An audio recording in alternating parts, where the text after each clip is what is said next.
¿Qué tal? ¿Qué tal? ¿Cómo están? Buenas noches. Nos encontramos ahora en sábado, no precisamente en domingo. Bueno, son para hacer este cambio que resulta mínimo, ¿no? Pero el poder estar con ustedes y poder compartir lo que ha sido esta semana y más de lo que ha sido esta semana, lo que se viene a la próxima. Estamos viviendo momentos que son bastante importantes. Lo que va a suceder en Quito va a marcar muchísimo del futuro de la situación actual. Quito, como saben bien ustedes, pasa a semáforo amarillo a partir del día miércoles, con un cambio que va a ser significativo para la ciudad en relación a lo que ha venido viviendo en los últimos meses. Aparte de aquello, hay una situación que tiene que ver mucho con el manejo que de parte del gobierno se están haciendo de situaciones que tienen que ver como, por ejemplo, el uso gradual de la fuerza con el ejército y la policía. Hay recientemente una disposición legal sobre eso. Vamos a hablar también de la situación económica que tiene cada vez más aspectos importantes que señalar. Y en fin, todo lo que se viene dando alrededor de esta época de emergencia y de crisis. Como siempre, Mario Ruiz Jaramillo, Rodrigo Gómez de la Torre y nuestro invitado de hoy, tenemos la suerte desde que empezamos a tener buenos invitados, de tener invitados muy importantes, de tener gente que aporta. Nuestro invitado hoy es Carlos Rabascal. De repente la figura más popular es la de entrevistador en Ecuador TV. Esa es de repente su etapa más conocida, pero consultor, un analista muy importante, y vamos a hablar con él y conversar y nos dará varias luces sobre algunos temas que también entrarán en debate. Así que con Carlos Rabascal voy a empezar. ¿Qué tal, Carlos? Buenas noches.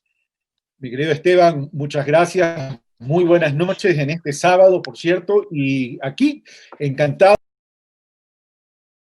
de ustedes, análisis, inquietudes. Estamos viviendo, sino también un reto enorme para salir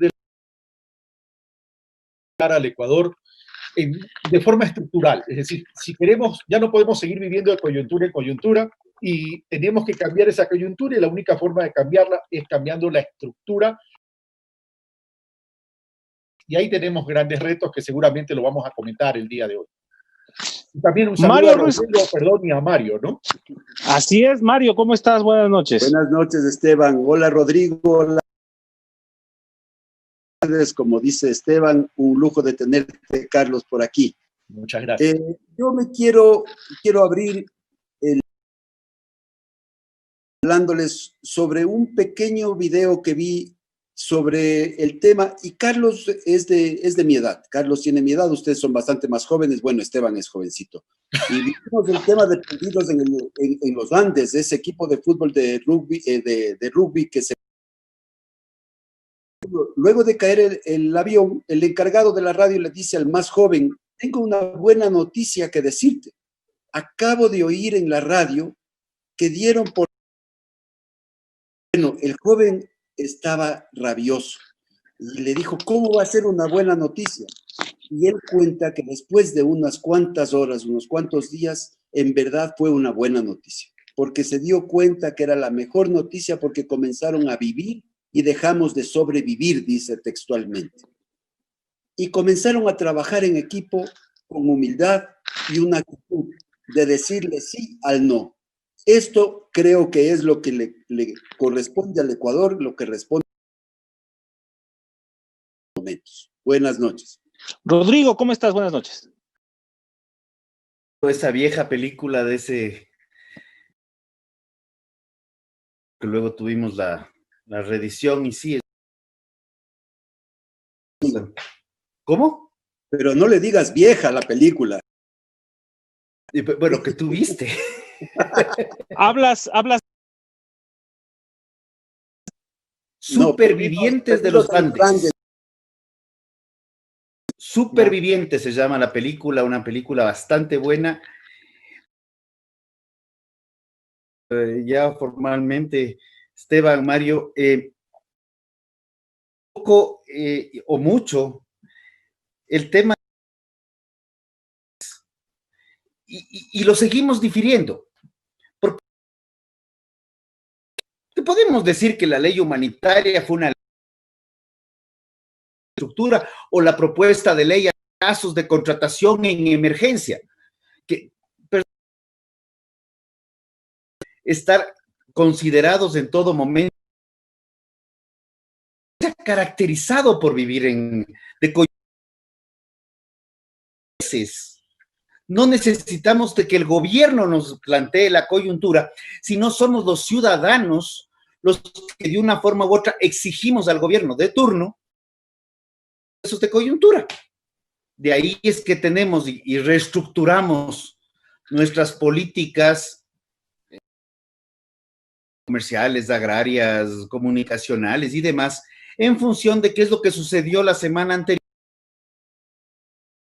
de lo que sería una visión de mediano largo plazo. Tan es así que el Ecuador, inclusive en un gobierno en el cual el presidente se mantuvo por 10 años, industriales, y tuvimos alrededor de 4 políticas agropecuarias, de las cuales 3 se publicaron y una no. Entonces, el tema de salir de la coyuntura es fundamental pensando en estructuras, y ahí el aspecto comunicacional es súper necesario. Quiero empezar preguntándole a Carlos su opinión sobre el manejo que el gobierno le ha dado a la pandemia desde el punto de vista de la salud, es decir, desde el punto de vista del manejo de la cuarentena, del manejo de las políticas que el Estado debe ejecutar en relación al atenuar, al contener, al enfrentar una situación que estamos de acuerdo. Nueva, es una situación inusual, es una situación para la que ningún país estaba preparado. Pero ¿cómo ha visto él el manejo en este punto? Luego obviamente hablaremos también del manejo. ¿Qué opinión le merece a Carlos Rabascal? A ver, yo lo que creo que en el manejo sanitaria, y que ahora para mí es una crisis humanitaria, fue errático y nos faltó algo como país y el gobierno de capacidad de reacción y anticiparse de volumen y en términos de intensificación de la crisis. Se venía hablando desde diciembre del año pasado. Dio la importancia y no sé, el vicepresidente dijo, me voy a China y si regreso contagiado, pues regreso orgulloso. Entonces, eso te da la medida de esta dimensión. Pero yo creo que es el mundo que también no lo entendió. Fue que el gobierno se equivoca en el manejo de la crisis porque no ecuatoriana estaba viviendo un momento de vacaciones escolares y la clase y fundamentalmente en la provincia del Guayas aprovecha esta época invernal para salir de viaje y el principal destino. Entonces, al regresar toda esta población que se fue, el gobierno no se anticipó ante equivocaciones tras equivocaciones. Por ejemplo,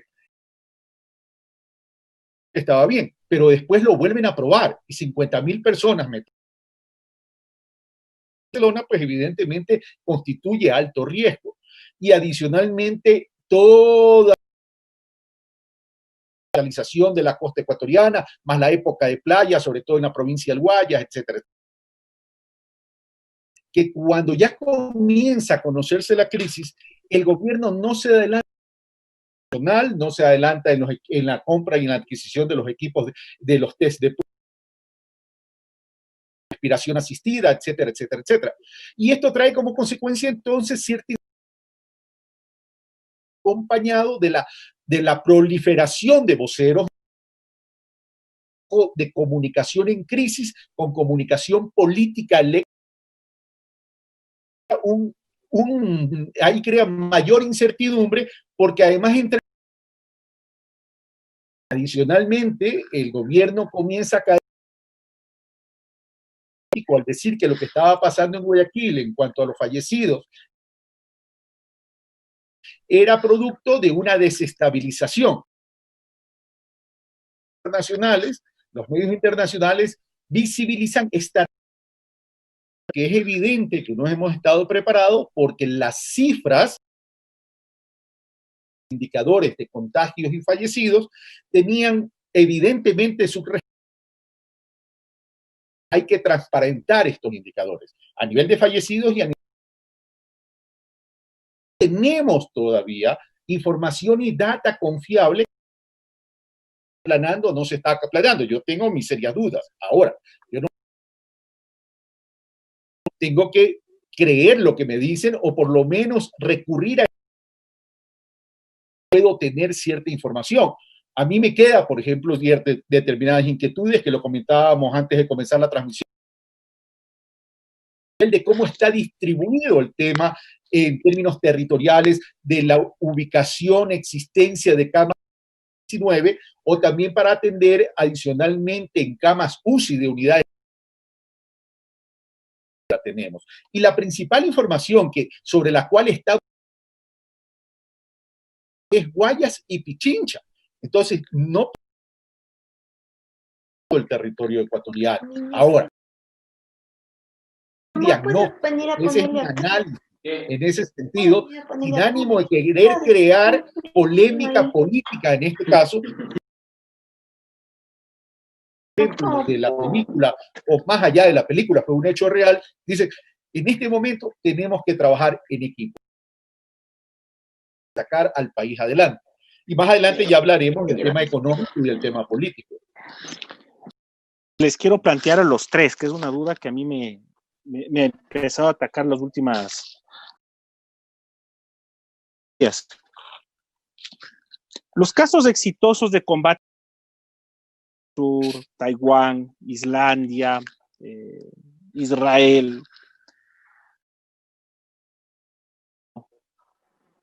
y que han referido su modelo a la toma de pruebas, al manejo de la información que las mismas entregan, sobre todo al fundamento científico del cual proveen los epidemiólogos. Yo veo acá en el Ecuador, y esto uno lo palpa en el mano a mano, es este, ¿no? El virtual, prácticamente con nadie. Nos damos cuenta de una cosa, ya creo yo, exagerada en el. Mientras científico, perdón, sobre la inmunidad, acá en el Ecuador, científico comprobado. Yo ayer leía en el Comercio una nota y me preocupó sobre el caso de la provincia del Guayas, la de Guayaquil. El alcalde, hicimos 1.500 pruebas rápidas. Cuenta que aquí el 50% de inmunidad, eso a mí me preocupa. No tiene ningún sentido, ninguna científica, y el único. Yo no sé si exagero, nosotros en estos puntos parecidos a Nicaragua, donde hace, o a Turkmenistán, donde dicen no, aquí no he ido a mencionar esa palabra. Estamos llegando a la toma de pruebas está. ¿Por qué? Porque la toma de pruebas, esta desesperación del gobierno, puertas por relajar la cuarentena, ¿tiene una base científica? Si es que tienen ese concepto. ¿A quién está dirigida la inquietud? Pero vamos por Rodrigo.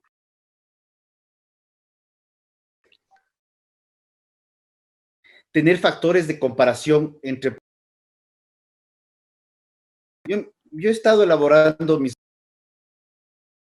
oficiales, realmente,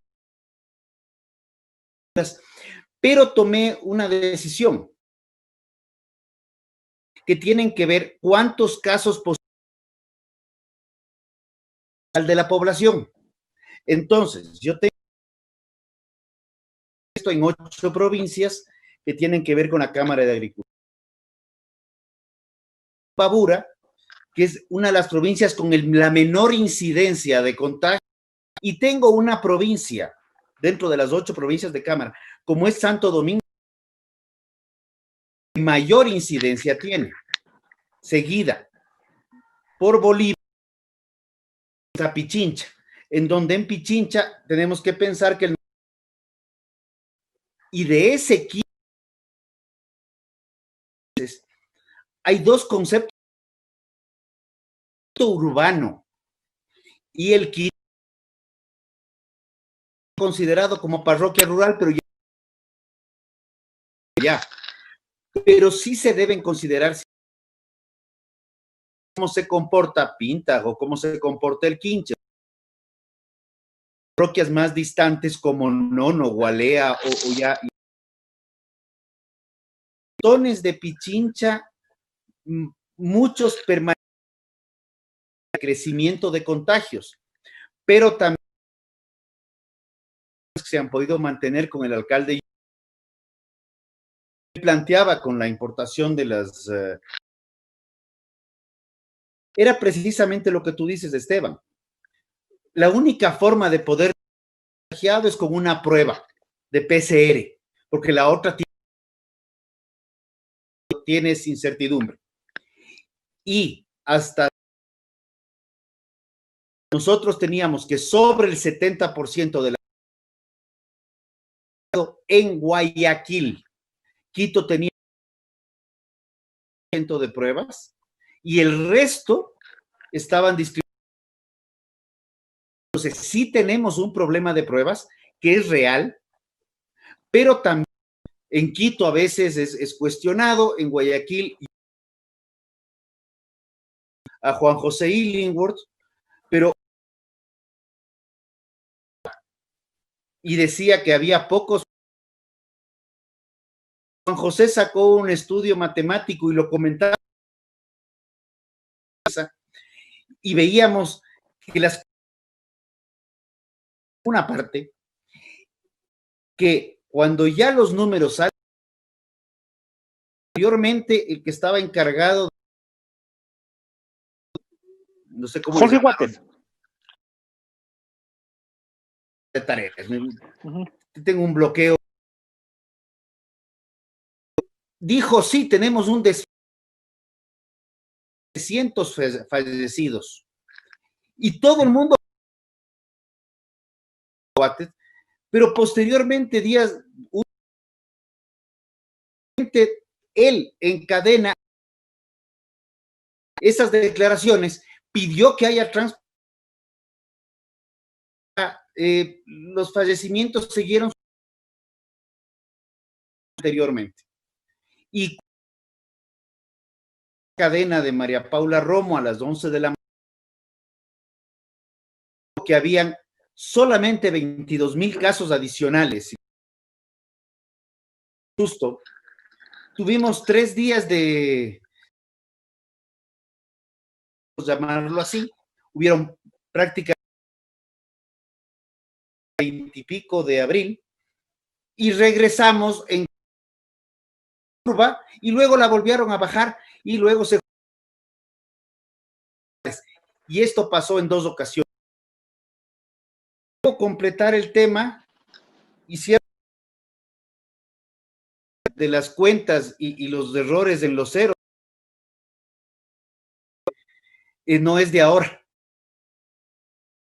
Realmente tenemos de todos los países del mundo. Que me parece que es de Guardian, es de España, perdón, en el país, sus casos positivos y sus fallecimientos están equivocados. Mario. el tema de lo que tú se divide en la toma de pruebas que tú guiar el proceso, la toma de pruebas. Obviamente las PCR son las únicas de hacer una toma de pruebas más. Necesitan unos laboratorios que tenemos, en todo caso, de uno en uno, en medida de que se vayan presentando los, o se pueden hacer aleatorias, como debería funcionar para la pregunta. La inmunidad, de acuerdo al New York Times, se decía el día de ayer, la ciudad con mayor cantidad de contagios es Nueva York, con el 22%. Estudios hechos aleatoriamente en el muestreo, porque tampoco tienen la capacidad de... Ya un mes, el matemático Guayaquil tiene 57% hace un mes. 60 y el 80%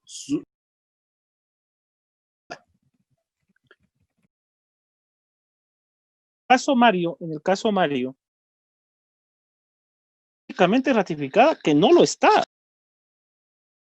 Punto. ¿qué? A ver, voy a poner. A mí me dio varicela.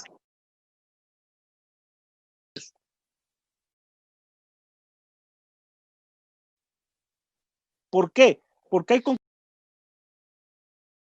la persona que se enfermó de varicela nunca más la va a tener. Pero acá en esta enfermedad, que por ser una enfermedad en curva, en fin, los que te dicen, veamos si es que hay. Esperemos que haya. Aquí en esta ciudad, carga viral más baja en esta. O sea, yo lo que voy es que el Ecuador, los ciudadanos, el gobierno, el área médica, como un hecho ratificado. A partir de ahí. Ahora, te digo una cosa, y hablo de estos ejemplos muy pedestres en medio de ustedes, que son gente muy culta en sus círculos. Yo, perdónenme por lo burdo que voy. Es que la inmunidad está comprobada. Yo organizo en el salón Pichincha de los de contagio. Yo lo hago. ¿Por qué? Porque hay inmunidad. A lo que voy es que el gobierno le está tiene una ratificación científica. Comparto plenamente. A lo que tú dices, yo comprendo que no soy médico y peor de alguna especialidad parecida. Lo que yo entiendo es que más del 99% vuelve a tener, pero existe incluso argentino que vive en lo mismo. Paulo Dybala. Ahora, necesitan tecnología y para hacer el seguimiento, hacer espacios libres, circunstancias de trabajo realmente no lo han hecho. Lastimosamente no han contratado a estas empresas aquí en el Ecuador. Y no es por falta de recursos, porque tampoco hace falta muchos recursos para hacer esto. Y la tercera cosa que concuerdo con todos ustedes, para darle la palabra a Carlos, que ha estado callado demasiado tiempo, verdaderamente no existe una cifra buena en el Ecuador más que en otros países. Adelante, Carlos. Me has hecho reír, Mario. Como que yo hablo bastante, parece. Bueno, vamos a lo siguiente. Yo suscribo la inquietud de Esteban, porque yo creo que el gobierno sí se está apresurando a una toma de decisiones, y lo dije en mi primera intervención, sin datos confiables. Mira, yo no voy a entrar en el tema, conoce Mario, como lo reconoce seguramente Rodrigo también, y vamos a estar especulando. Pero sí hay ciertos hechos, como el caso que ustedes acaban de mencionar, Ana García, que lleva 3 meses dando positivo, y adicionalmente, pero no, el problema no está ahí para mí. El problema está en la posibilidad de rebrotes que puede existir en las distintas ciudades, en los distintos territorios y a nivel del país. Y si hay algo que yo creo que nos deja como lección esta crisis del COVID-19 o coronavirus, es que somos un país tremendamente desigual en su integridad, en su estructuralidad. Entonces, primera lección, ¿es importante la política de salud pública, sí o no? Y es evidente que la respuesta es sí. Y la respuesta es sí, de un Estado eficiente en salud pública, donde no hay cómo arriesgar los presupuestos de esa salud. Y donde yo le critico al gobierno es la disminución del 36% del presupuesto de inversión en salud pública. Pero más allá de eso hay que corregirlo. Y ya el tema pasa, entonces, es en contención, en estructuración, desarrollo y crecimiento en términos de capacidades para hacer frente a pandemias como este tipo, que va a ser el futuro en la vida del mundo. Por otro lado, el tema, estamos tomando decisiones con ligereza de pasar a semáforos amarillos o de pasar a semáforos verdes, fundamentalmente por la presión de carácter económico-social, que es una realidad también producto de las desigualdades y producto de la realidad del país. 25% de pobreza en el país y 6 de cada 10 ecuatorianos que están en la informalidad, que no tienen trabajos e ingresos seguros. Y a eso se suma adicionalmente que entre enero del 2019 y abril del 2020 hubo una desvinculación total de empleo pleno de 147,000 trabajadores, de 147,000 plazas de trabajo. Entonces, se te está juntando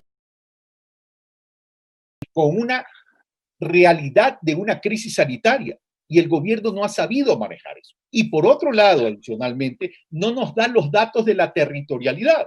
A ver, Rodrigo dice que él ha hecho un cálculo en 8 provincias y lo reconoce, no en las 24, pero no sabe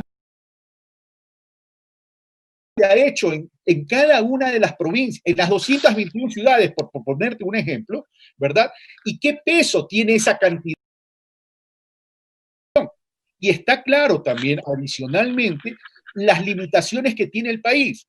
A ver, las pruebas rápidas no tienen la misma eficiencia que las pruebas PCR, pero en cada cantidad de laboratorios como para poder resolver y respondiendo. Entonces, me atrevo a decir, el gobierno está adelantando de forma muy ligera a tomar decisiones. Porque por otro lado, le manda la pelotita y la responsabilidad a los gobiernos autónomos descentralizados. Pero cuando tú hablas con los alcaldes y cuando hablas con los prefectos, ellos te dicen, no tenemos recursos, porque no nos dan bien las asignaciones. Mira lo que sucedió, perdón la interrupción, Carlos, mira lo que sucedió ahora con el amarillo modificado de Quito. La responsabilidad de la decisión, la responsabilidad política, social, económica, recae sobre el municipio. Pero el momento de señalar el semáforo como la ciudad, de acuerdo a sus necesidades, lo buscaba, el COE nacional fue el que terminó variando todo y la decisión final, ya despojado del peso político, social, económico de cara a su comunidad, ya la transfirió a la alcaldía. Pero el COE fue el que terminó tomando la decisión. Nosotros habíamos hablado acá del federalismo a la fuerza que se instaló con esta tan polémica decisión. A ver, ante este último comentario, yo soy un creyente no del federalismo, pero sí de una regionalización en el país con verdadera autonomía, porque ya no puede seguir pasando que sigamos viviendo en un hipercentralismo y que los alcaldes, los prefectos y las ciudades tengan que mendicar en los ministerios de Economía y Finanzas. Pero eso puede ser materia de otro conversatorio, de otro análisis, o a lo mejor algún momento del conversatorio lo tratamos acá. Pero eso, lo que tú indicas, mi querido Esteban, refleja también la desarticulación que existe y que en el Ecuador no sabemos trabajar en equipo. Es decir, a ver, ¿con quién teníamos que articular como gobierno central? Con los gobiernos autónomos descentralizados, que son instancias de gobierno dentro del concepto de Estado, ¿a efecto de qué? A efecto de poder ser más eficiente porque esos gobiernos están más cercanos de la ciudadanía y conocen sus propias realidades. Entonces, pero el gobierno no escucha, el gobierno no quiere trabajar en equipo. Llama a un diálogo, por ejemplo, pero llama a un diálogo sobre la propuesta que impone. Cuando tú llamas a un diálogo, ¿para qué lo llamas? No para que lo apoyes a ciegas, sino para discutir sobre la crisis y establecer una hoja de ruta de cómo salir de la crisis. Pero entonces ahí hay una falla de capacidad y de gestión del gobierno de interactuar, de articular con los distintos sectores y actores de la política ecuatoriana. A ver, hay un tema y esta palabra, y la he puesto en varias veces en medios. Esta palabra diálogo en los últimos 8 años se ha ido deteriorando cada día más. Realmente, cuando comenzaron las famosas manifestaciones en Venezuela en el 2014, 15, precisamente el presidente llamó al gran diálogo nacional para apaciguar las manifestaciones y poder patear la pelota más adelante. Cuando arrancamos este gobierno, creo que los primeros 5, dentro de los primeros 5 o 7 decretos, en el Ecuador se dialogaba por decreto. Entonces, creo que el diálogo deberíamos ya trasladarle, buscar otro término, porque me parece que el término, y tal vez un poco fuerte lo que voy a decir, está bastante prostituido, lamentablemente. Rodrigo, coincido contigo, pero solamente te interrumpo. Es que el problema no es el término. El problema es la voluntad política y la decisión política a eso para voy. Poder entrelazar tejidos entre distintos actores. Ese es el problema. Porque, a ver, es como decir, monetización de los activos. Entonces ya la comunicación está trascendiendo a la gestión y ahí sí no se construye democracia. No. Tenemos un tema y creo que lo conversamos inicialmente y es justamente que tiene que ver mucho con qué decisiones entre lo estructural y lo coyuntural. Uh-huh. La democracia es pensar en el mediano y largo plazo. También, cuando vives de la coyuntura, vives apagando incendios en términos democráticos sin solucionar problemas estructurales. Uno de los casos evidentes es el tema laboral. En el 2014 teníamos casi un 50% de empleo pleno, a diciembre del 2019 estábamos ya en el 38% y seguimos a la baja, y este año se preveía perder un 2% por la estructura económica natural, sin coronavirus. Con coronavirus me parece que ya estamos acercándonos al 70% de empleo no pleno, porque es el cuento del subempleo, del empleo no adecuado, y son muchas formas de bautizar algunos términos para poder diferir conceptos. Pero en este momento tienes que tener una sola cabeza de manera piramidal. Sí tiene que haber, para que no pase lo que pasó con San Borondón, Daule y Guayaquil. Porque resulta que Daule pasó a semáforo amarillo y tenían que trasladarse a otros municipios, pero había un cortocircuito. Entonces hubo una intervención general para decir, ok, vamos a poner las reglas del juego generales para que los picos y placas no hagan, no es que sales de un cantón, pasas a otro y ya no puedes transitar en el otro para llegar al tercero. Uh-huh. La presión social, no solamente empresarial, porque la empresa formal ha estado pidiendo el cambio de semáforo y ha hecho varios planteamientos. De ahí vienen los planes pilotos de construcción, de ahí viene lo que en cierta forma se está abriendo para Quito el día miércoles. Pero cuando uno se va y comienza a observar, sin distinción de ciudad, barrios populares, ok, podemos irnos a Guayaquil y le echamos la culpa por algún tema de indisciplina, pero cuando te ibas a dar una vuelta por el Comité del Pueblo estaba operando normalmente en línea cerrada y tenías peluquerías funcionando, absurdo decirlo, de manera clandestina, pero en media calle, porque no estaban dentro del local. Pero la gente seguía llevando una vida menos encerrada de lo que muchos otros han llevado. Realmente quienes cumplieron el encierro mucho más a rajatabla ha sido una clase media alta que ha tenido posibilidad de hacerlo y que ha tenido capacidad de mandar a una aplicación a comprar comida o cosas por el estilo. Pero la realidad de la población es que la población está en semáforo amarillo rato atrás.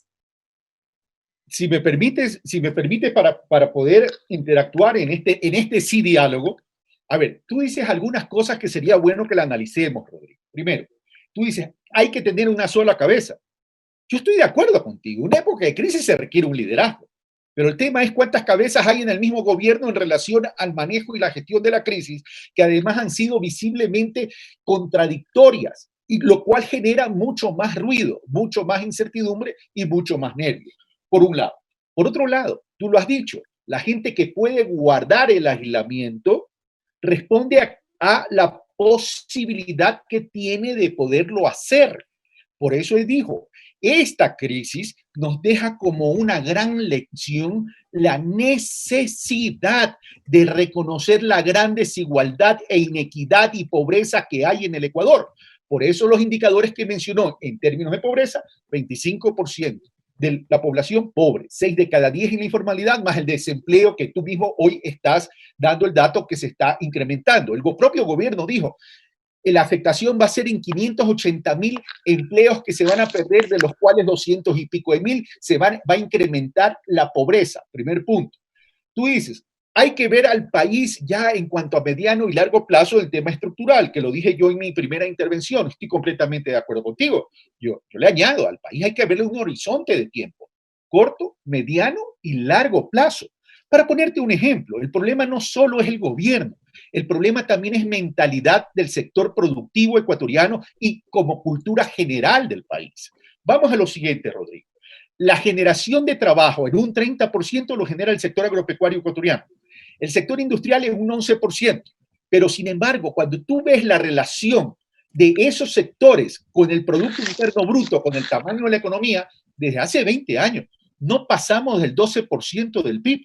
Entonces, tú ves ahí que no estamos logrando verdaderamente y de forma estructural un verdadero desarrollo del país.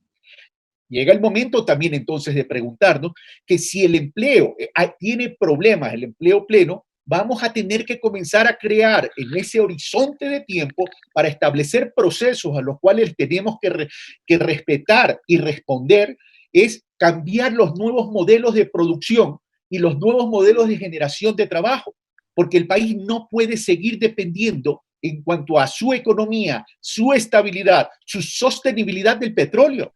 Cuando el petróleo baja y le da gripe, a nosotros nos da pulmonía. Y todavía seguimos viviendo en esa realidad. No es si hemos sido capaces de construir una economía no dependiente de los recursos no renovables. A eso me refiero. Ya llegó el momento de que nos sentemos todos a reconocer los problemas, porque no reconocer el problema es agravar el problema. Todos tenemos que apuntar a salir de ese subdesarrollo, de estas amenazas externas y de estas debilidades internas que son causadas por la falta de voluntad política y por la falta de decisión política. Solo quería comentar eso. Y por cierto, algo más. Se nota, mi querido Rodrigo, y usted mi pana, que no entró a esa peluquería. No, yo sí le huyo a las peluquerías de toda la vida. No, olvídate, yo vuelvo a una de aquí en septiembre, en octubre, por ahí. Mario, vos sí te has provisto bien, así que por ese lado no hay inconvenientes. No sé si tienes algún apunte a lo que acaba de decir Carlos. ¿verdad? A mí, aprovecho la oportunidad de que Carlos esté aquí para preguntarle, ¿vas a ser, Carlos, candidato a la presidencia? Me encantaría que me respondas, ¿eres progresista? ¿Te declaras socialista? ¿Cuál es la relación entre el progresismo y libertad? A ver, gracias Mario por la pregunta. Yo me declaro dentro de un nuevo progresismo. El nuevo progresismo lo menciono por la necesidad de construir una sociedad de bienestar, que el capital se transforme en una herramienta y el ser humano el fin de todos los esfuerzos y las políticas del Ecuador en términos de generar todas esas oportunidades para eliminar las desigualdades. Ya no podemos seguir viviendo en una economía de balance, de sumas y restas, para simplemente enfocarnos en la disminución del déficit fiscal. La mayoría de los países, mi querido Mario, tienen déficit fiscal. El problema está en atender la economía real, la economía de la producción, la economía de los servicios, que son altas generadores de trabajo. Estoy de precandidato a la presidencia de la República. Y en ese sentido, sí, voy a intentar ser candidato. Va a depender de muchas cosas. Va a depender primero que tenga un partido que me auspicie, y por eso he planteado la unificación del progresismo, pero dentro de este concepto nuevo del progresismo. ¿Qué elementos tiene este nuevo progresismo? Tiene plantear la regionalización con autonomías. Tiene plantear la recuperación de la ruralidad y del campo que tanto a Rodrigo y a mí nos gusta y que ya podemos hablar de aquello. Cambiar modelos de producción a través de la economía popular y solidaria, de la asociatividad y del cooperativismo repensado y reformado de una forma práctica, eficiente y oportuna, a efectos de generar economía de escala y no depender de estos modelos de producción que son grandes concentradores y poco creadores de fuentes de trabajo, porque el mundo va a otra tendencia. Hoy el mundo va a comenzarse a ver internamente, Mario. Ya no va a haber la globalización como se la veía antes. Necesitamos crear una economía con crecimiento endógeno. Y ahí está mi diferencia. Y ahí está lo que yo vengo proponiendo, que seguramente podemos, con un café, ya sea públicamente, a través de estos medios digitales o en conversación privada, se los puedo explicar en amplitud. Porque hay temas, por ejemplo, a ver, Rodrigo a lo mejor discrepa ideológicamente conmigo, pero va a haber temas que vamos a coincidir, por ejemplo. Y temas que va a coincidir porque lo sé, porque lo hemos conversado. A Rodrigo tuve la oportunidad de entrevistarlo mucho tiempo y sé que hay temas que para el Ecuador van a ser fundamentales. La ruralidad del país, la equidad territorial, las economías territoriales, por ejemplo. Esos son los modelos que hay que comenzar a trabajar y en el Ecuador tenemos que comenzar a romper paradigmas. El tiempo dirá si voy a poder ser candidato, pero voy a estar con todas las intenciones de quererlo hacer porque no soy aquellos que me inmovilizo y sí soy de aquellos que construyen su propio liderazgo. ¿Quiénes estarían dentro de este grupo de progresistas? ¿Quiénes son los líderes progresistas en tu Neoprogresistas, Mario, por favor. Neo. Gracias, Edwin, gracias. A ver, yo estoy hablando con muchas provincias. No he podido recorrer todavía todas las provincias porque lamentablemente esta crisis lo impidió, pero estamos haciendo conversatorios como este con distintos dirigentes y distintas provincias, con distintos alcaldes, distintos prefectos, etcétera, etcétera. Esto tiene que nacer de la ciudadanía, más allá de organizaciones políticas. Tiene que nacer de los territorios. Y cuando a mí me lo propusieron movimientos y organizaciones ciudadanas y sociales de los distintos territorios. Y a lo mejor todas estas personas van a ser anónimas para la gente. Pero ahí está el reto, visibilizar las realidades de cada una de las provincias. Por eso soy un enamorado de la regionalización. La Constitución de la República, Mario, querido, ya lo plantea, pero lo plantea tímidamente. Lo que hay que hacerlo ahora es implementarlo, porque ya tenemos que ir hacia otro modelo de desarrollo. Y a eso tenemos que apuntar. Mi modelo de desarrollo es el modelo de desarrollo social sustentado en una economía solidaria a partir de la distribución de los recursos, que no significa elevar cargas tributarias ni a los trabajadores ni al sector productivo. Eso no significa. Es crecer en función del volumen de la economía. Pero debemos entender que la economía va a generar más volumen, entendiéndose que el desarrollo nacional se sustenta en la sumatoria de los desarrollos locales y territoriales. Última pregunta. ¿Rafael Vicente es progresista en tu criterio? Sí, Rafael Correa para mí sí es progresista, pero él se ha identificado como un hombre de izquierda pero yo no me identifico como un hombre de izquierda ni como un hombre socialista. Yo me identifico como un hombre progresista dentro de ese concepto del nuevo progresismo, porque para mí, en este momento, es importante y tenemos que entender, no hay trabajo sin producción y no habrá producción sin trabajo. El Estado para mí es importante en términos de presencia. Tenemos que trabajar que sea un Estado eficiente, Estado hasta donde sea necesario y mercado hasta donde sea posible, pero generando las oportunidades. Y si me dan tiempo, por ejemplo, quisiera plantear algunos temas relacionados con mi visión de la ruralidad y del sector agropecuario, que lo podemos conversar en términos de líneas generales, porque explicarlo en un programa que ya nos hemos llevado creo que 40 minutos va a ser complicado.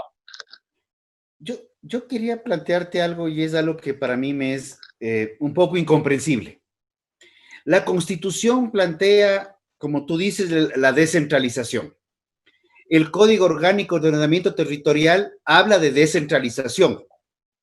Sin embargo, la Ley de Tierras recentraliza el manejo de tierras rurales en la Autoridad Agraria Nacional, y la Ley Orgánica de Ordenamiento Territorial y Gestión de Suelo recentraliza todo en esta superintendencia casi torquemada, como yo les llamaba, porque era la Santa Inquisición. El superintendente tiene posibilidad hasta de destituir al alcalde hereje que no cumple lo que le determina.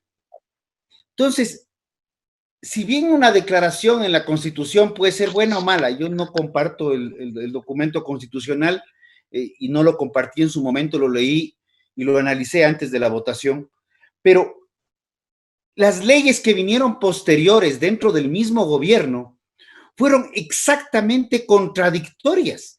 Y de hecho, en la ley en 2016, que se trataron dos leyes económicas urgentes, así 2 veces en la historia del Ecuador,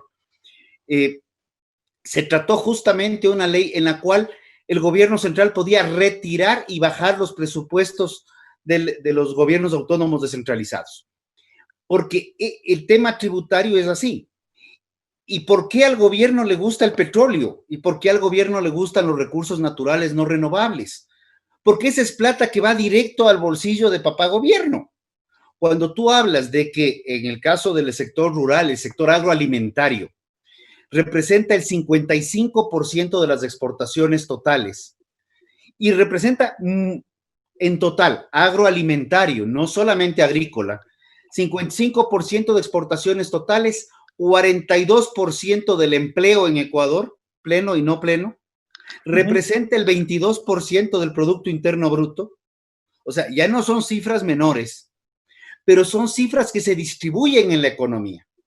No son cifras que van directo a gobierno para tener un aparato burocrático, y hace días atrás vimos cómo se emitían decretos anulando un pocotón de instituciones y vemos que muchas de ellas ni siquiera sabíamos que existían y tampoco sabemos para qué sirven. Entonces, ese tema es fundamental, pero si queremos pensar en un Ecuador de incrementar producción, necesitamos incrementar mercados, porque si incrementamos producción solamente pensando en un anillo cerrado de 17 millones y medio de ecuatorianos, vamos a tener una sobreproducción local que no se va a poder exportar, y lo que necesitamos es exportar más.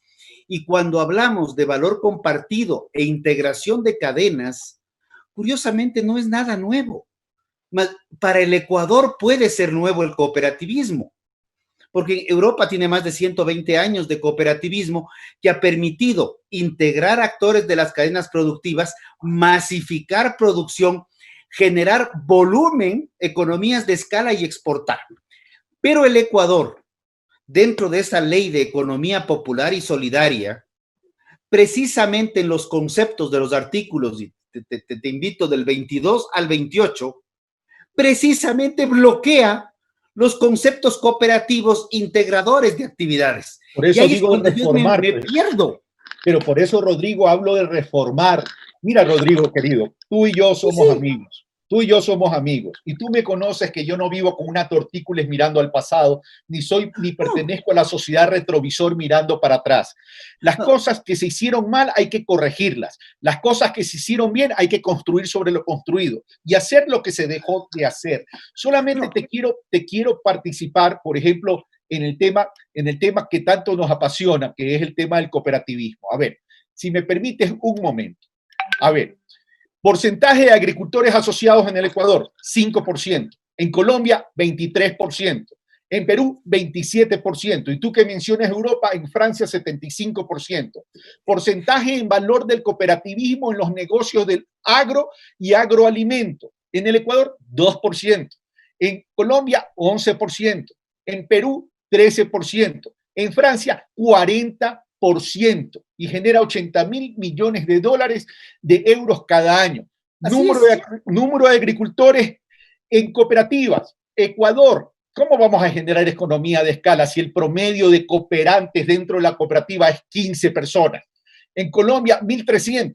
En Perú, 1.500. En Francia son promedio 250, pero hay cooperativas que llegan a 10.000 agricultores. Entonces, ahí es donde tenemos que comenzar a trabajar. Te planteo algo.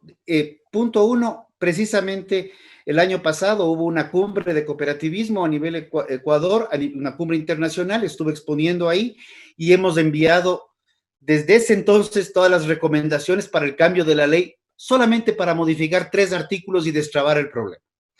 Segundo tema, el cooperativismo en Colombia como cooperativismo no es tan fuerte. Sin embargo, Colombia tiene todos los fondos parafiscales que permiten tener las federaciones que no son cooperativas, son asociaciones, en donde tienes a veces soy un poco irónico y les digo, tenemos que seguir ese ejemplo de la Federación Nacional de Cafetaleros. Y coincido. 500,000 afiliados, 500,000, eran dueños de un banco, Bancafé, que luego fue comprado por Santander, pero se integraron pensando en producir, pero con orientación a consumidor final. La Federación Nacional de Cafetaleros es dueño de esa marca que se llama Juan Valdez, que está en no sé cuántos países del mundo. Y cuando podamos salir nuevamente y vayan a Juan Valdez, fíjense en la factura. Corporación de Promoción de Café Colombiano, así se llama la empresa y así se llama la empresa en todos los países donde está ubicada. Es un concepto diferente y ahí es donde tenemos que reformar ese documento del 2008 que a mí no me agrada, lo digo públicamente y lo he dicho públicamente, en que prohíbe expresamente los fondos parafiscales. Eso tenemos que reformar, mi querido Rodrigo. A ver, de acuerdo. El problema del Estado ecuatoriano es que siempre ha concentrado su intervención en el control y no en promoción, acompañamiento, incentivos y desarrollo de lo que estamos hablando en este momento en términos del cooperativismo real que yo quiero, en términos del rescate, la recuperación y el desarrollo del sector rural. Por eso, hay que apoyar esa cultura corporativista con una visión distinta, una visión que genere modelos de negocio para esos cooperantes, que sea con visión empresarial, que no es malo porque es para ellos mismos, es democratizar los recursos, democratizar la producción, democratizar el desarrollo y con la adopción de 7 principios cooperativos, mi querido Rodrigo, que son universales: afiliación voluntaria, gestión democrática, aporte de los socios, funcionamiento autónomo, independiente, educación, capacitación, información, cooperación entre cooperativas para que haya un tejido que se interrelacione, para crear comunidades productivas y crear cadenas de distribución, orientación a la comunidad, la reforma a la Ley Orgánica de Economía Popular y Solidaria. Claro que hay que hacerla y estructural e integralmente para fomentar el cooperativismo moderno, con incentivos fiscales, económicos, con más desarrollo de capacidades y menos control. Y evidentemente la parafiscalidad, entendiéndose como aportar ellos mismos para crear esos grandes fondos que sean de ellos, para manejarlos ellos y para desarrollarlos ellos. Ahora, sobre la situación actual, Carlos, ¿cuál es tu visión? Pero Edwin, déjame preguntarle a Rodrigo si está de acuerdo conmigo. La lógica es esa.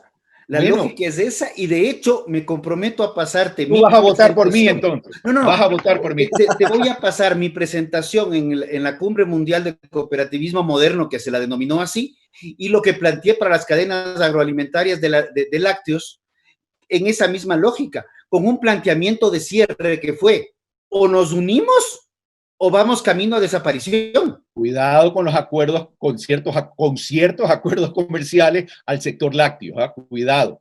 No. Los acuerdos comerciales tienen que ser negociados realmente y creo que hay mucho que se puede hacer, inclusive desde el sector lácteo, y creo que hay oportunidades mucho más grandes de las que vemos cuando comenzamos a pensar fuera de la caja. Bueno. Esteban, querías plantearnos algo. Pero mi querido Esteban, me estoy contento porque creo que acabo de convertir un voto.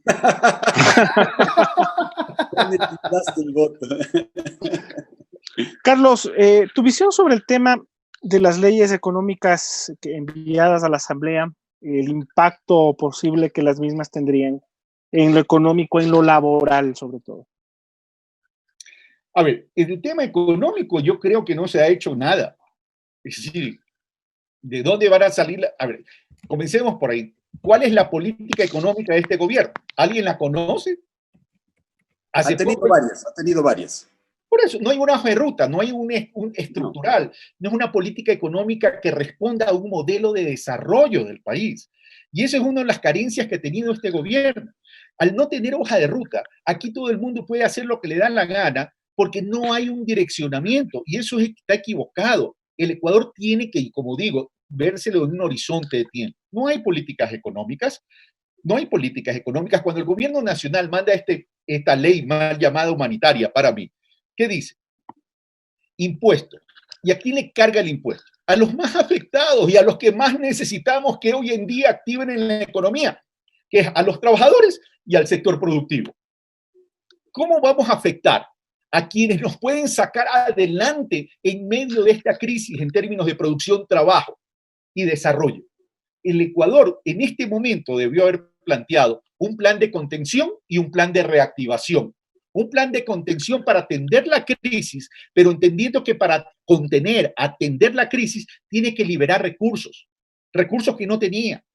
Y voy a lo que estaba diciendo Rodrigo, que no es un debate con Rodrigo, porque con Rodrigo me llevo muy bien, pero en este intercambio de ideas todos nos enriquecemos. Por ejemplo, el Ecuador es un país dolarizado, ¿sí? El déficit de la balanza comercial no petrolera al año 2018 fue de 4.800 millones de dólares, Edwin. Al año pasado, en el 2019, el déficit de la balanza comercial no petrolera fue de 3.700 millones de dólares. Claro que tú me dirás con justa razón que hay que juntarlo con la balanza comercial petrolera, pero cuando tú lo juntas, el superávit en el 2018 fue apenas de 220 millones y en el 2019 apenas de 700 millones de dólares. ¿Tú crees que nuestra economía debe seguir dependiendo del precio del petróleo, que no lo determinamos nosotros en una eficiencia de gestión de la política de cualquier gobierno, sino de la geopolítica, y que no hemos sido ni siquiera capaces de elevar los niveles de extractivismo que responden a los mismos niveles de hace 15 o 20 años? Entonces, no, tenemos que comenzar a trabajar. Las políticas económicas tienen que estar orientadas a eso, no a desfavorecer ni al trabajador ni al sector productivo, porque son aliados para el desarrollo en este momento. Como tampoco puedo estar de acuerdo con la precarización del trabajo. Ojo con eso. Una cosa es que pongamos el hombro todos en la crisis, pero cuando te vas a 2 años, con la posibilidad de 2 años más, no puedo estar de acuerdo con eso, Edwin. Así que rechazo esa ley y en todo caso lo que el gobierno tiene que comenzar a hacer es identificar cuáles son las prioridades del país. Se nos habla de una reestructuración de la deuda externa, Edwin. ¿Y qué dice Richard Martínez? Que va a venir 2.400 billones de China por preventa de petróleo que antes se criticaba. Ok, vale. Pero ¿dónde está la estrategia de reestructuración? ¿Dónde está? ¿De qué forma se piensa reestructurar integralmente? Y a mí sí me preocupa la reestructuración de la deuda que deje este gobierno, porque nos puede dejar atados de manos a partir del 2021. Porque ¿qué es una reestructuración? 1, periodos de gracia, plazos largos y buenos costos financieros. Porque no podemos afectar la sostenibilidad, la viabilidad y la factibilidad del Ecuador. Pero como este gobierno oculta todo y no transparenta lo que se está haciendo, no sabemos en qué condiciones se va a negociar esta reestructuración de la deuda. $11,000 millones es el último crédito que consiguió Perú, 10,000 el de Colombia, Ecuador, que hace gala de un cumplimiento de sus obligaciones, ha llegado a este acuerdo con China. Yo no sabía que era sobre preventa petrolera, pero parece que las urgencias, las necesidades y sobre todo las carencias impulsan a reiterar errores. De acuerdo, pero adicionalmente no está aprovechando ni siquiera la coyuntura. ¿Qué dice el Fondo Monetario Internacional? ¿Qué dice el Banco Mundial? ¿Qué dice el Banco Interamericano de Desarrollo? ¿Qué dicen los países del G7? ¿Qué dicen los países del G20? No es momento de pagar la deuda externa.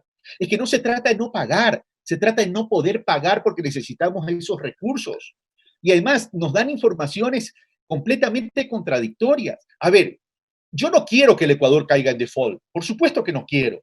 Pero para eso tengo que sentarme, tengo que decirles la verdad, tengo que presentar una propuesta, tengo que presentar un plan, tengo que presentar un plan de reestructuración del país, pero no poniendo de rodillas al país, por favor.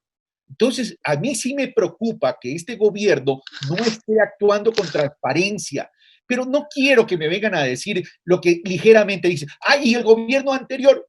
Por favor, seamos serios y miremos para adelante. O sea, aquí estamos para sacar el país adelante. Aquí estamos para reestructurar al país de forma que podamos ser un país sostenible. Ya dejemos la polarización política y por un momento, aunque sea por esta vez en la vida del Ecuador, pensemos en que tenemos que sacar al país de estos escenarios del subdesarrollo. Mario. La precarización del trabajo yo creo que fundamentalmente viene dada por el salario mínimo vital. Creo que si el 30% de las personas, decía 40%, yo creo que es el 30%, trabajan de manera formal, es porque el empresariado no tiene para pagar esos sueldos.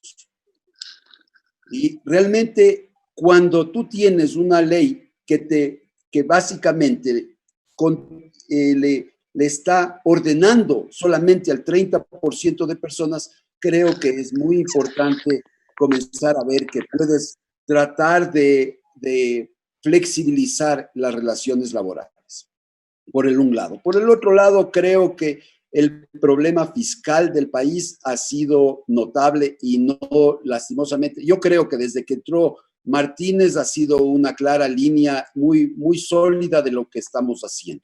Y es tratar de hacer el tema del manejo del Estado un Estado más pequeño, un Estado que podamos pagar. Yo creo que esos son los dos fundamentos. Y dentro de eso, en la deuda externa, creo que nosotros no estamos siendo como Argentina, que dice yo no voy a pagar a ustedes y quiero que me rebajen el 60% de la deuda. Eso creo que no va a suceder. Y creo que lo está haciendo razonablemente bien en el manejo de deuda externa. Comparto con Carlos que la transparencia y la comunicación no es el atributo del gobierno. Así que esos son un poco mis puntos de vista. A ver, no sé si... Yo creo que has tocado dos temas que son fundamentales y trascendentales, mi querido Mario. Y comienzo por lo último.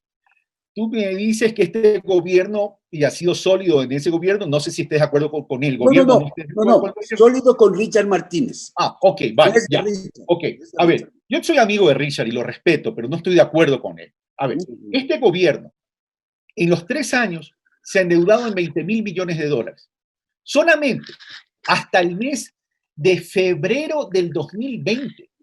Hasta el mes de febrero, perdón, hasta abril del 2020.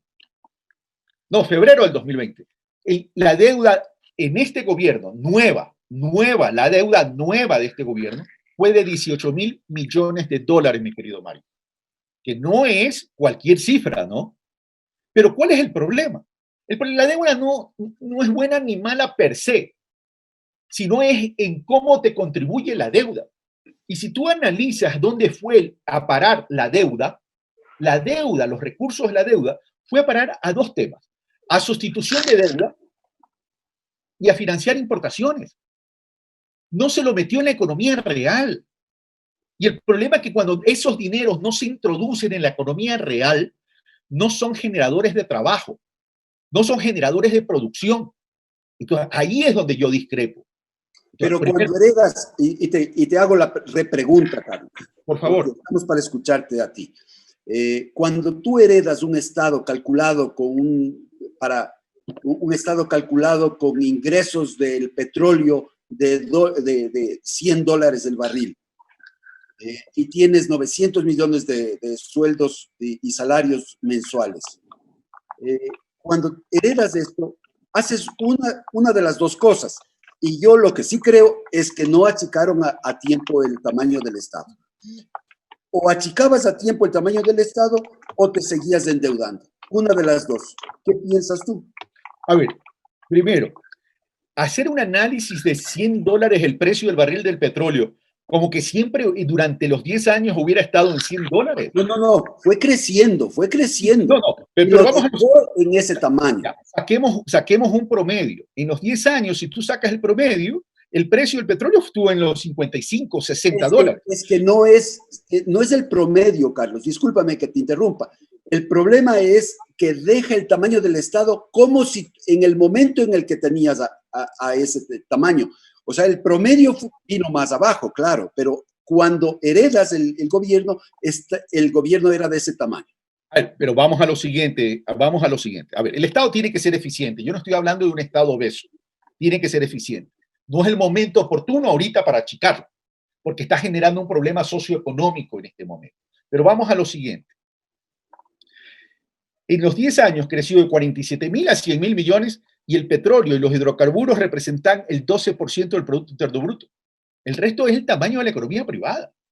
El problema es que no se está desarrollando. Ahora, vamos a al tema que tú dices del tamaño del Estado, Omar. Solamente quería aclarar ese tema. Vamos al tamaño del Estado. El tamaño del Estado, el déficit fiscal es de 3.000 o 4.000 millones de dólares. ¿Ok? Para algunos es mucho. Para otros, para mí, por ejemplo, es un tema manejable. Hay que hacer al Estado eficiente. Pero ¿cuál es el problema? Que el 80% de ese Estado está ¿en dónde? Salud, educación, seguridad y justicia. El 20% está en lo otro. ¿Ya? Entonces, el problema es que el Estado ecuatoriano, a través del gobierno central, lo que hace es un análisis lineal, aritmético. Tenemos que achicar, no importa dónde. Entonces, comienza a perjudicar la eficiencia de un Estado. Con esto no quiero decir que no hay que hacerle una reingeniería al Estado. Por supuesto que hay que hacer un proceso de reingeniería al Estado. Y yo no hablo en términos de achicamiento, sino en el objetivo, que es eficiencia. Hay muchas cosas que el Estado puede hacer a través de plataformas, pero nos llenamos de tanta tramitología burocrática que necesitamos para cada trámite a lo mejor una persona. Y esas son las cosas sobre las cuales tenemos que trabajar. Pero no podemos satanizar al Estado por un simple hecho de que creemos que hay un Estado obeso, cuando no se lo ha analizado de forma estructural, de forma integral y en términos de eficiencia en cada uno de los sectores que hay en el Estado ecuatoriano. Lo ideal sería que el gasto corriente en un Estado no pase de un 35-40%. Eso sería lo ideal. Pero recuerda también que en el Ecuador hay tremenda brecha socioeconómica que hay que atender también. Entonces, en ese sentido, tenemos que responder también a las realidades. Estados Unidos, mi querido Mario, tiene déficit fiscal. Países europeos tienen déficit fiscal, para que tengamos una idea. El nivel de endeudamiento del mundo está en 322%, es decir, 3-1 de sus ingresos. Es un problema mundial, pero no podemos pretender reducir y eliminar un déficit fiscal de la noche a la mañana, porque vamos a afectar la economía real. Eso es paulatino, progresivo, que tiene que ir en paralelo con el tema de hacer eficiente al Estado, y si eso significa achicar en ciertos sectores, bueno, pero por otro lado, ir generando oportunidades de desarrollo y de generación de trabajo, como la propuesta del cooperativismo en otros sectores. Entonces vamos a ir yendo de la mano y vamos enlazando el desarrollo sin generar una crisis social. Pero en definitiva, tienes que pagar 900 millones en sueldos y salarios que no los tienes. porque además tienes una crisis sanitaria, una crisis humanitaria, tienes una crisis social. ¿Cómo haces eso, Carlos? Nadie tiene los recursos ahorita, el mundo no los tiene, pero sin embargo los bancos centrales están inyectando dinero. Mira, Porque ellos tienen moneda propia. no, eso no es así, Mario. Mira, ¿qué son los derechos especiales de giro? No es dinero físico, no es dinero físico, no es moneda propia. Terminan siendo asientos contables. ¿Acaso el banco te da billetes ahora cuando pides un crédito? Si los bancos no dan créditos en función de sus depósitos, o sea, no es uno a uno, no es uno a uno. Eso es una creencia que se cree que por no tener moneda propia el Banco Central no puede actuar. Por supuesto que el Banco Central puede actuar y a través de un sobregiro puede inyectar plata en la economía.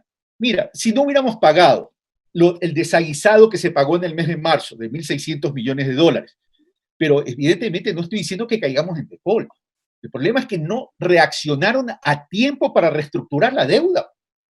Porque esta reestructuración de la deuda debió haberse hecho apenas este gobierno asumió el poder el 24 de mayo del 2017, pero no lo hizo. Entonces lo que hizo es, se me vence ahora, me endeudo, pago esto y me quedo con otra deuda. Y así no funciona una economía. La economía no es financiera, la economía es de desarrollo. Finanzas públicas evidentemente forma parte de una herramienta de la economía, por supuesto. Pero mira, hagamos un ejercicio. Solo en marzo hubiéramos podido liberar 1.600 millones de dólares, solo en marzo. En agosto, que se anuncia que se va a pagar los 811 millones, tendríamos sumados a los 1.600, 2.400 millones de dólares. 2.400 millones de dólares. Si hubiéramos podido establecer una política de salvaguardia a 375 partidas para proteger y controlar las importaciones con el fin de proteger la dolarización, son 400 millones de dólares. Ahí solamente tendríamos 3.200 millones de dólares, 2.800 millones de dólares. Entonces, podemos ir generando recursos. Yo sé que Rodrigo no va a estar de acuerdo con la política de salvaguardia porque él no está de acuerdo con eso, pero tenemos que entender que estamos viviendo una crisis y en una crisis hay que actuar, no hay que esperar. Rodrigo, tú me querías preguntar algo o discrepar conmigo. No, esto no lo quiero decir simplemente. Yo sí, y regresemos un poco a algo muy básico que estudiábamos hace años, se llama las leyes de Newton. Y la tercera ley es una ley que es muy básica, muy sencilla. Toda acción genera una reacción. Claro. En el año 2014, cuando el Ecuador tomó la decisión de poner salvaguardas diferenciadas a Perú y Colombia, nuestros principales socios en la CAN, resultó que bajamos las importaciones. Sí, se redujeron considerablemente las importaciones, pero aniquilamos prácticamente las exportaciones de bienes manufacturados de esos países, que hasta la fecha se recuperan muchas de ellas. Las importaciones en el Ecuador también tenemos que entenderlas de dónde vienen. Cuando hacemos un balance de importaciones, alrededor del 60% son bienes de capital y materias primas que no se producen en Ecuador. Entonces, cuando tú tienes un 62% de bienes de capital y materias primas, no me meto todavía con combustibles, porque ahí tendría que topar otros temas que no quiero entrarlos en este instante, que son las inversiones, entre comillas, que se realizaron en las refinerías, en las que están y las que no están. Pero cuando tú requieres de bienes importados, lo que tienes que hacer no es complicar las importaciones, sino fomentar las exportaciones. Es al revés. Y cuando se firmó el acuerdo comercial con Europa, que se negoció por mucho tiempo, y en un determinado momento el expresidente se dio cuenta que había que firmar con Europa, y en el mes de junio tomó una decisión trascendental que fue cambiar de ministro de Comercio Exterior y lo puso a Cassinelli en ese momento. Y nadie, incluyéndome, ninguno creímos que íbamos a firmar con Europa entre agosto y diciembre. Y se firmó con Europa. En ese momento se mantuvieron las exportaciones con Europa de manera importantísima. Se sostuvieron fuentes de empleo. Y ahí yo sí, y esto lo he dicho públicamente, no es que me preocupa, sí he cuestionado por qué no seguimos haciendo el resto del trabajo, porque ya vamos 4 años del acuerdo con Europa y todavía hay muchísimos temas para potenciarlos más allá. Y no me refiero a una campaña en un Super Bowl, sino en campañas donde los empresarios privados puedan ir a vender algo que el Ecuador sí tiene, que es producto diferenciado. No es solamente el banano. El banano en Ecuador, que tenemos que procesarlo, como dice mucha gente, sí. Pero ¿qué es lo que vende Ecuador en banano? Vende también estabilidad climática. Podemos proveer de banano al mundo 365 días al año. Tenemos un camarón de primera línea. Cuando hablamos de cacao, deberíamos pensar en cacao fino de aroma, porque nuestro principal competidor en cacao per se sería Costa de Marfil, donde los derechos laborales ni siquiera existe la palabra derechos. Tal vez soy un poco radical con ese pobre país, pero sí tenemos que ser un poco más amplios en ver que no tenemos que frenar importaciones, sino fomentar exportaciones. Y entiendo perfectamente que el coronavirus lo primero que complicó fueron mercados, pero ya se están abriendo. Pero sin embargo, todavía tenemos un impuesto que es el PIX de las inversionistas, el PIX de ese matamoscas, mata inversionistas, que se llama impuesto a la salida de divisas. Entonces, toda la inversión extranjera directa en el Ecuador no llega. Y la única inversión extranjera directa importante que hemos tenido en 20 años se llama oleoducto de crudos pesados, que en este momento podría ser un buen activo productivo que podría migrar para pagarle al IES toda la macro cuenta que se le tiene y se le da al IES una sostenibilidad y se le da también a los pensionistas algo en el tiempo. Pero no podemos satanizar el tema de las de las importaciones porque son necesarias. A ver, Rodrigo, primero, yo soy creyente que hay que fomentar las exportaciones. Yo no he hablado de liquidar exportaciones. Y cuando hablo de crecimiento endógeno, hablo porque ese crecimiento endógeno tiene que crear una base que tenga un efecto amortiguador casualmente cuando vengan los choques externos. Hoy, las exportaciones, si bien se están poco a poco reactivando, hermano querido, el año pasado fueron 22.000 millones de dólares en exportaciones. El 35% responde a hidrocarburos. Tenemos déficit de la balanza comercial y tenemos una balanza de pagos presionada. Si yo quiero tener una estabilidad como país, tengo que proteger la producción nacional y tengo que proteger el empleo. Cuando yo hablo de la salvaguardia, la hablo en términos de temporalidad de crisis. Porque como tú muy bien sabes, si yo pongo una salvaguardia y no estuviéramos en esta temporalidad de crisis, la OMC, la Organización Mundial de Comercio, no me lo va a aceptar. Pero estamos en un momento de crisis y tengo que defender la liquidez del país. Entonces, por un lado, eso. Por otro lado, a las exportaciones, por supuesto, hay que ayudarlas. Y hay que ayudarlas no solamente buscando mercados, pero también, ya que tú mencionaste a Casinelli, ¿qué dijo Casinelli? El acuerdo comercial con México nos puede complicar a la industria nacional, porque México es un monstruo. Entonces, es una balanza comercial positiva para el Ecuador, no negativa. He estado conversando con mexicanos y los mexicanos están muy preocupados por la potencia agropecuaria ecuatoriana. Entonces, sí hay cómo trabajarlo, pero sí creo que hay que pensar que más que poner trabas a lo que ingresa, hay que poner facilidades a lo que sale. Permíteme fomentar la producción nacional y fomentar las exportaciones. Pero la mejor forma de fomentar producción nacional es permitiendo que entren a nuevos mercados. Claro, pero si tú tienes un 22% de tu sector exportador en este momento, ¿cuánto tienes de producción nacional de economía que se mueve internamente? La diferencia. Entonces no puedo descuidarla, pues tampoco. No me pides que le descuide. Esto tiene que ir un proceso. Tiene que ir un proceso. Y al sector exportador, claro que hay que ayudarlos con nuevos mercados, pero también estableciendo un mapeo del por qué no somos competitivos en términos de estructura de costos. Y ahí es donde tenemos que trabajar. Y ahí es donde tenemos que establecer compensaciones para reducir costos y que podamos ser mucho más competitivos afuera. Pero también el sector exportador ecuatoriano tiene que entender que no solamente es un grupo de empresarios que exportan, sino que hay que velar por 17 millones de ecuatorianos, pues hermano.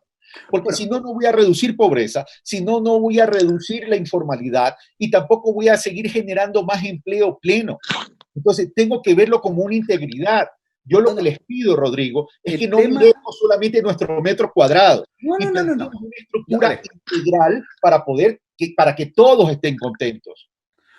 Un país que exporta es un país que ha reducido costos de producción. Y Esteban, solo con esto déjame terminar.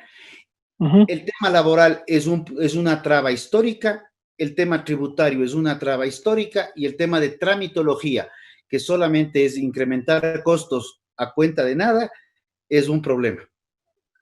Bien, una ronda final. Quiero empezar la ronda final con Mario Ruiz. Mario, ¿de qué se habló esta semana y qué perspectivas hay para la próxima?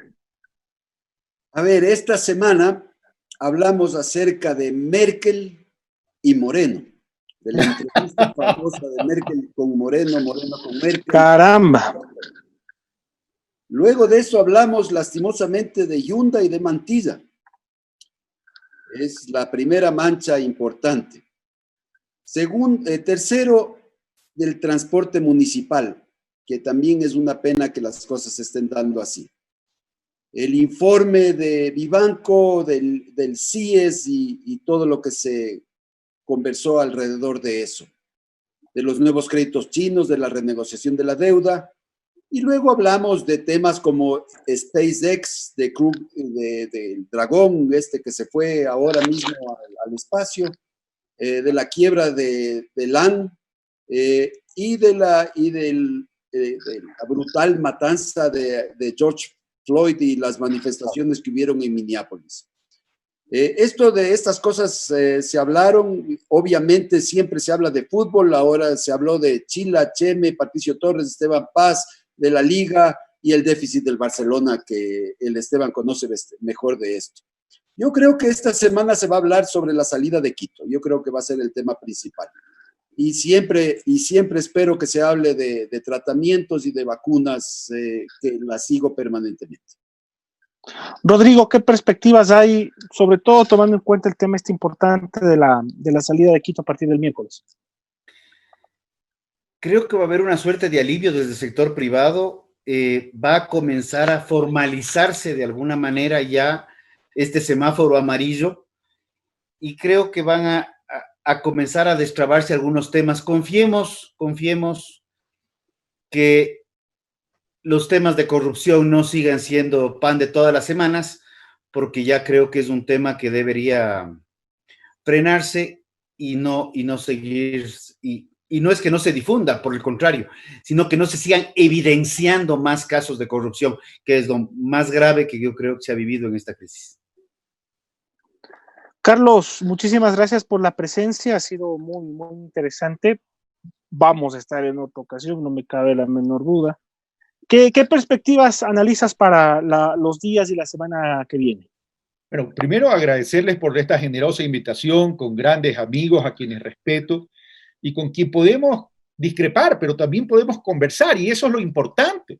O sea, es que tenemos que comenzar a aprender a procesar nuestras diferencias a partir del debate, del análisis, del argumento, de la propuesta, y tratar de buscar coincidencias en aquello que es necesario para el país. Coincido en lo de esta semana y lo que se viene con Mario y también con Rodrigo, y hay un tema que también hay que comenzarlo a enfrentar, y es el tema de la corrupción.